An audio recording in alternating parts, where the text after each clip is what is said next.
agora a gente vai conhecer algumas escalas termométricas. Bom, e para falar de escalas termométricas, eu tenho que começar falando sobre calor ou temperatura.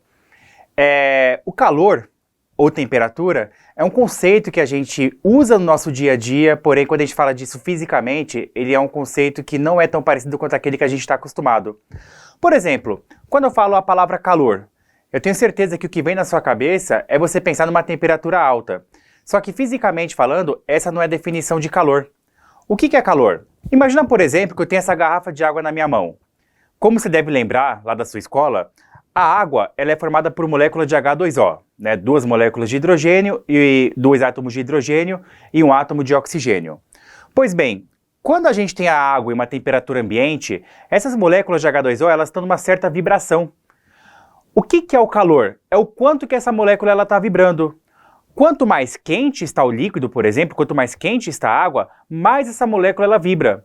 Quanto mais fria está essa água, menos ela vibra. Então essa é a definição de calor. É o grau de agitação de umas moléculas. Que aqui eu estou falando de água, mas poderia ser do ar, poderia ser de qualquer material. E temperatura? Temperatura é uma forma da gente medir a quantidade de vibração dessa molécula. É o que a gente já conhece, né? A gente tem várias formas de medir essa vibração. A mais comum é a medição em graus Celsius. Só que essa é a única forma de medir temperatura que existe? Não. Nós temos também, além do grau Celsius, nós temos o Fahrenheit e o Kelvin. Olha essa comparação aqui para você ter uma ideia da diferença da variação que a gente tem entre graus Celsius, Fahrenheit e o Kelvin. A água, por exemplo, quando a gente fala de graus Celsius, ela congela a 0 graus. Então, em teoria, se eu pegasse aquela garrafa de água e colocasse ela para congelar, ela só iria congelar se a temperatura dela chegasse abaixo de 0 graus Celsius.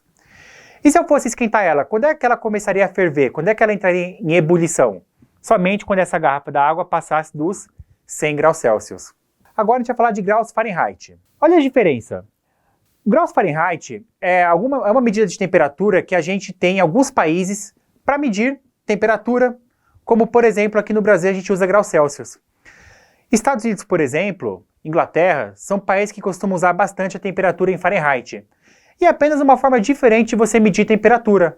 E olha que interessante, eu não falei para você que a água congela a 0 graus Celsius? Em Fahrenheit, a temperatura de congelamento da água seria 32 graus Fahrenheit. E qual a temperatura que a água entra em ebulição? Em graus Celsius, 100 graus, como eu acabei de falar para vocês. Em Fahrenheit, a água entra em ebulição a 212 graus Fahrenheit. Então depende do país que você está para ele definir qual escala termométrica ou qual tipo de temperatura que ele vai utilizar. Bom, e uma terceira escala que nós temos, essa um pouco mais difícil de a gente ver sendo usada por aí, escala em Kelvin. A escala em Kelvin, diferentemente da Celsius ou Fahrenheit, é uma escala que costuma ser usada mais no laboratório, mais para experimento científico. Então a gente não vai encontrar um país, uma região que adota essa temperatura como padrão. E olha a diferença. A temperatura do ponto de congelamento da água é 0 graus Celsius, como a gente já conversou. Em Kelvin seria 273 Kelvin, 273 Kelvin, positivo. A temperatura de ebulição da água, 100 graus Celsius. Se fosse em Kelvin, 373 Kelvin.